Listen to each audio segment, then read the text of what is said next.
in de kantine. De kantine, Zoiets had ik nog nooit gezien. nooit gezien. En ze loeide, doe me een plezier en geef me nog een pintje bier. En naast haar zat een oude bok, Oude bok, die riep, ik hou wel van een slok. van een slok. Dus de waard die toch net bezig was, die tapte hem een stevig glas.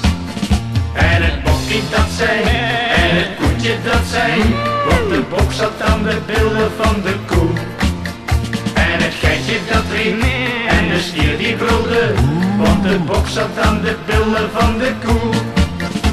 De koe, haar man en kwaaie stier, Kwaaie stier, kwam binnen en riep, wat is dat hier? is dat hier?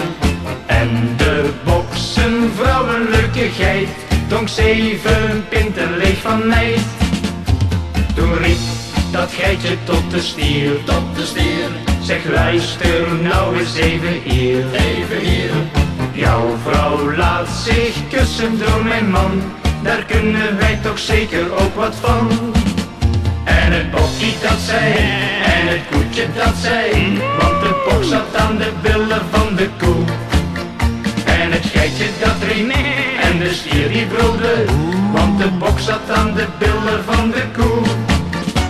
En ja, u dacht het zeker wel, Zeker wel, op het toppunt van dat overspel. overspel.